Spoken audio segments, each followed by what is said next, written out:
Commander Khanna और बचे सभी दुश्मनों को खत्म कर अब रॉबिन उस वेयरहाउस में पहुंच चुका था जहां पर उन सभी की लाशें पड़ी थी। रॉबिन का यहां आने का मकसद साफ था। वो अलग अलग तरह के जीन्स को उन लाशों से एक्सट्रैक्ट करना चाहता था, खासकर जगजीत खन्ना के अनंत दानव जीन को, जो कि रॉयल सेंट्रल सिटी के एक शाही परिवार को भी बिलोंग करते थे। अब रॉबिन सबसे पहले जगजीत खन्ना की लाश के पास नहीं गया। उसके पास सिर्फ 200 इंटरमीडिएट एनर्जी पॉइंट्स ही थे। अगर उसका इस्तेमाल कर वो एक बार में सफल भी हो जाता तो भी रॉबिन अपनी सारी इंटरमीडिएट एनर्जी को एक ही एक्सट्रैक्शन में खत्म करने के मूड में नहीं था।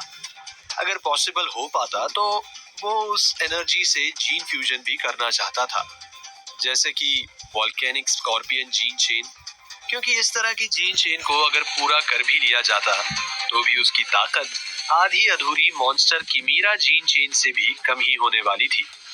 इसलिए इस जीन चेन को फ्यूज करने की फिलहाल जरूरत थी। फिलहाल उसके सामने काफी सारे जीन्स पड़े थे जिन्हें वो एक्सट्रैक्ट कर सकता था। अगर कोई जीन्स अच्छे होते तो ठीक है, और अगर अच्छे नहीं भी होते तो वो उन्हें छोड़ सकता था। कह सकते हैं कि ऑप्शंस की रॉबिन के पास भरमार थी। रॉबिन अब सबसे पहले सुनहरे बाल वाली शनाया की लाश की ओर गया। उसकी गर्दन एक सीधे एंगल पर मुड़ चुकी थी और उसके सिल्की सुनहरे बाल उसके शरीर के नीचे मानो किसी चादर की तरह बिछे हुए थे। उसके चेहरे पर ज्यादा दर्द नहीं दिखाई दे रहा था और होठों पर लगा खून भी सूख चुका था। रॉबिन ने भी शनाया की ओर फिलहाल ज्यादा गौर से तो नहीं देखा। अगर उसे उसकी सुंदरता पसंद भी आती तो भी वो ऐसा आदमी तो नहीं था जिसे किसी मुर्दे में ही दिलचस्पी होने लग जाए। Gene extraction failed. कम से कम 10-15 बार एक्सट्रैक्शन करने के बाद रॉबिन ने नाराजगी में अपना सिर हिलाया। शनाया नाम की वो सुंदर लड़की का बेजान शरीर अब मात्र सूखी हड्डियों का एक ढेर बन चुका था, और साथ ही रॉबिन उसके जीन्स को एक भी बार एक्सट्रैक्ट नहीं कर पाया था। उसे उसकी लो लेवल एनर्जी काफी बेकार महसूस हो रही थी। अब रॉबिन जवान मास्टर नाइटमेयर वाजिद सुल्तान की लाश के पास पहुंचा। पूरी जंग की जड़ इसी आदमी से शुरू हुई थी, जिसका सिर रॉबिन ने बुरी तरह फाड़ कर रख दिया था। उसके चेहरे पर तो मौत से कुछ पलों पहले का डर अभी भी बना हुआ था, जिससे उसकी ओर देख पाना भी नामुमकिन साबित हो रहा था। रॉबिन बस इसी अफसोस में सांस छोड़े जा रहा था कि वाकई दुनिया कब से क्या हो सकती थी। अगर वो वाजिद सुल्तान खुद के ही कबीले का मास्टर नहीं बन पाया था तो उसे रॉबिन को ललकारने की क्या ही जरूरत आ रही थी। खैर, अब जो भी हो, रॉबिन ने तो अपना हाथ लंबा कर ही दिया। Gene extraction successful. New gene talent acquired. Nightmare gene chain 12% complete. उसके सामने पड़े वो सब मात्र एक कुशन थे और रॉबिन एक ही कुशन से कामयाब हो गया था। हालांकि इससे पहले कि रॉबिन अपनी सफलता का जश्न भी मना पाता, उसके दिल में एक चुभने जैसा दर्द उठ चुका था। रॉबिन ने अपने होठ दबाते हुए उस दर्द को सहा, जो कि उसके पूरे शरीर में किसी आत्मिक हमले की तरह फैल चुका था। कानों में मानो गरम तेल के बुलबुले उठ रहे थे, जैसे कि रॉबिन का पूरा शरीर किसी गरम काले तेल में डूब गया हो। उसने जैसे तैसे अपनी सभी इमोशंस को कंट्रोल करा। उसके हाथ पैर भी अब किसी मशीन की तरह कड़क होकर हिल रहे थे, जैसे कोई रोबोट इंसान की नकल कर रहा हो। Gene extraction failed. वैसे तो रॉबिन में दर्द की लहर दौड़ रही थी, पर फिर भी उसने अपने एक्सट्रैक्शन का सिलसिला जारी रखा। उसके बाद वो तब तक एक्सट्रैक्शन करता गया जब तक कि वाजिद सुल्तान की लाश राख न बन गई। दर्द की लहर भी अब धीरे धीरे गायब हो गई थी और तभी रॉबिन ने जगजीत खन्ना की लाश की ओर देखा। उस फॉल आउट शेल्टर के कमांडर की लाश की हड्डियां टूट चुकी थी, जिससे उसका पूरा शरीर किसी म्यूजियम में रखी एस्थेटिक आकृति से कम नहीं लग रहा था। मांसपेशियां अभी भी मुलायम थी और चमड़ी में चिपकी हुई थी। Gene extraction failed. रॉबिन ने लो लेवल एनर्जी से लगभग 4 बार जीन एक्सट्रैक्ट करने की कोशिश की, पर वो हर बार नाकाम रहा। उसने एक अफसोस भरी सांस छोड़ी, क्योंकि उसे अब अपनी इंटरमीडिएट एनर्जी का ही इस्तेमाल करना था। वो अब अपनी इस इंटरमीडिएट एनर्जी को कंजूसी कर नहीं बचा सकता था। अब इंटरमीडिएट एनर्जी पर ही स्विच करके रॉबिन ने जोर से चिल्लाया, जीन एक्सट्रैक्शन। रॉबिन ने अपनी हथेली उस लाश पर दबाई और एक काली एनर्जी जगजीत खन्ना की लाश से निकल अब रॉबिन के शरीर में जा घुसी। Extraction successful, new gene talent acquired, अनंत दानव जीन चेन 1% कंप्लीट। रॉबिन के दिमाग से अब पहले से भी भयंकर फटने जैसा दर्द उठ चुका था। रॉबिन का अंदाजा भी सही साबित हो रहा था कि जितनी ज्यादा जीन चेंज बढ़ती जाएगी, फिर जीन एक्सट्रैक्शन से होने वाला दर्द भी उतना ही बढ़ता जाएगा।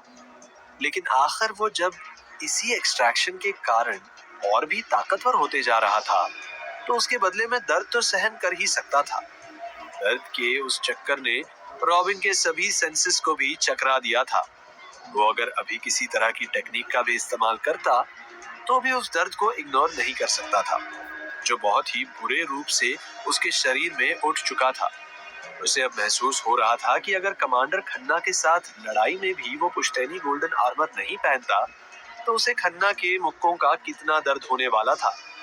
रॉबिन को तो अब ये भी लगा कि उसके सामने की रोशनी धीरे धीरे खत्म होते जा रही थी और उसकी नजरों में अंधेरा छाने लगा था।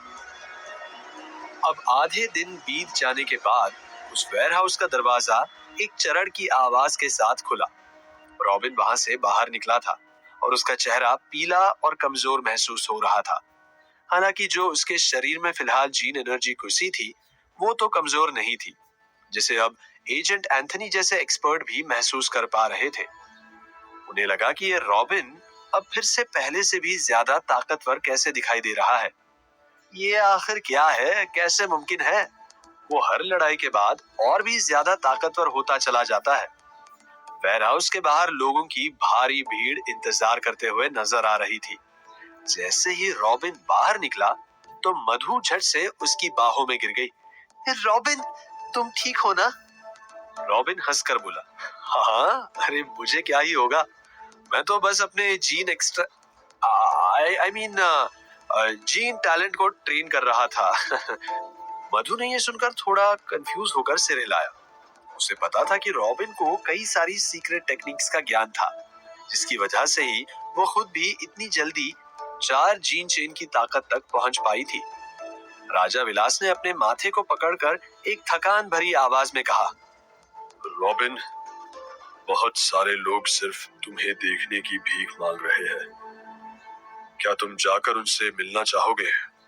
रॉबिन ने भी अपना हाथ लहराकर जवाब दिया, नहीं पितामह, ये सब मैटर्स आप ही देख लीजिए। मेरा अभी ऐसा कोई मूड भी नहीं है। और फिर दहाड़ते शेर कबीले के राजा भी तो आप हैं। इस पर राजा विलास ने एक कड़वी मुस्कुराहट दी। ये तो सच था कि दहाड़ते शेर कबीले के राजा वही थे, लेकिन अपने ही कबीले में उनके चेहरे की वैल्यू ज्यादा नहीं थी। रॉबिन मिस्टर, राजा विलास से भी ताकतवर महसूस होता एक नौजवान आदमी पास आकर बोला, हमारा कबीला दहाड़ते शेर कबीले के साथ कोऑपरेट करना चाहता है। मुझे आशा है कि आप मास्टर रॉबिन हमें इस ऑफर पर कुछ रिवॉर्ड्स देंगे और बिनपुर शहर आकर बातचीत करने का मौका भी। रॉबिन ने सिर हिलाकर कहा, मैं फिलहाल मेरी ही ग्रोथ करने में बिजी हूँ और बाकी सफर करने में समय नहीं निकाल पाऊंगा। अगर ऐसा कुछ है जो आपको चाहिए, तो आप जाकर दहाड़ते शेर कबीले के पितामह से बात कर सकते हैं। और बात रही दहाड़ते शेर कबीले से कोऑपरेशन की, तो वो हम बाद में डिस्कस करते हैं। हाँ, ठीक है, नो प्रॉब्लम। वैसे तो वो नौजवान आदमी कुछ और ही जवाब देना चाह रहा था, लेकिन जब उसकी आंखें रॉबिन की चमकती आंखों से मिल गई, तो उसे जबरदस्ती पीछे हटकर हामी में सिर हिलाना पड़ा। Mister robin, mister robin, master robin, sir robin. Robin अपने आसपास उठ रहे इस शोर शराबे पर जरा भी ध्यान नहीं दे रहा था और मधु को खींचकर भीड़ से अलग हटते जा रहा था। दहाड़ते शेर कबीले की दीवार जगजीत खन्ना के हमले की वजह से टूट चुकी थी और उनके पास ज्यादा सेना भी नहीं बची थी, जिसकी वजह से दूसरे लोग अंदर तक आसानी से आकर भीड़ जमा कर रहे थे। अगर वो दीवार ना टूटती, तो मधुमक्खी की तरह घुसे जा रहे ये लोग भी फिर तंग नहीं कर पाते। रॉबिन अब सीधे central special agent Anthony D'Costa की ओर चल पड़ा था, जिनका चेहरा बहुत अच्छा तो नजर नहीं आ रहा था। जब रॉबिन ने फिलहाल उन्हें पहली बार देखा तो उनके चेहरे पर रूखे हाव भाव थे, लेकिन उसके तुरंत बाद ही उन्होंने एक कड़वी मुस्कुराहट निकालकर रॉबिन का स्वागत किया। अरे भाई रॉबिन, तुम तो इस लड़ाई के बाद और भी इम्प्रूव हो चुके हो, रॉबिन ने हंसते हुए कहा। अरे नहीं नहीं, बस थोड़ा बहुत अनुभव हासिल किया होगा। एजेंट एंथनी ने रॉबिन की आंखों में भी मुस्कुराहट देख अपने आप में सोचा, as expected। एजेंट एंथनी ने फिर थोड़ा और सोचा और रॉबिन से डायरेक्टली पूछ ही लिया, भाई रॉबिन, क्या तुम सेंट्रल रॉयल सिटी एकेडमी जाना चाहोगे? वहां तुम्हारा टैलेंट काफी ज्यादा इम्प्रूव हो जाएगा और फिर तुम्हारी नजरों में तो ताकत और संपत्ति की कोई कमी नहीं होगी। रॉबिन ने एक पल के लिए सोचा और फिर धीमी आवाज में पूछा, मैंने अक्सर लोगों को सेंट्रल रॉयल सिटी के जीनियसेस के बारे में बात करते देखा है। मैं ये पूछना चाहता हूँ कि उन जीनियसेस के सामने मेरी ताकत कितनी है? एजेंट एंथनी ने इस पर रॉबिन के थोड़ा आगे आकर कहा, रॉबिन रॉबिन रॉबिन, तुम कितने साल के हो? हाँ, रॉबिन का मुंह अब खींचने लगा था। वैसे तो उसने लोगों को बोला था कि उसकी उम्र 30 साल है, यहाँ तक कि 1000 साल पहले अपने जमाने 2022 में भी रॉबिन उर्फ अविनाश ने अपने मिलिट्री जनरल को अपनी उम्र 30 साल ही बता रखी थी, जिससे उसको वहां पर एक अच्छे फिजिक के कारण पोस्ट भी मिल गई थी। जहां तक बात थी उम्र वेरिफिकेशन की, तो आईडी में फर्जी इंफॉर्मेशन डालना तो भारत में वैसे ही आसान था। अपने मिलिट्री एक्सपीरियंस से रॉबिन का चेहरा समय से पहले ही थोड़ा मैच्योर भी लगने लगा था, इसलिए 2022 के लोग तो उसकी इस झूठी उम्र पर शक नहीं करते थे। हालांकि जब सन 3061 के भविष्य में आने के बाद उसकी अवेकन ताकत खुली तो हीलिंग रिकवरी की वजह से उसका चेहरा फिर से थोड़ा जवान पड़ने लग गया था, जिससे अब यहाँ के लोग उसकी 30 साल की उम्र वाली बात पर विश्वास न करके उसे किसी 20-25 साल वाली रेंज में ही आंका करते थे।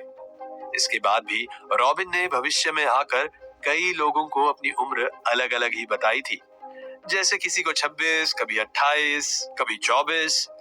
हालांकि असलियत में भविष्य में आते वक्त अविनाश उर्फ रॉबिन की उम्र सिर्फ 22 साल ही थी। रॉबिन अब एजेंट एंथनी को अपनी उम्र कितनी बताने वाला था? क्या सेंट्रल रॉयल सिटी में रॉबिन जितने ही और उसी के उम्र वाले ही और भी जीनियसेस हो सकते थे? क्या रॉबिन अब सेंट्रल रॉयल सिटी एकेडमी जाने भी वाला था? आपको क्या लगता है, क्या होंगे इन सभी सवालों के जवाब?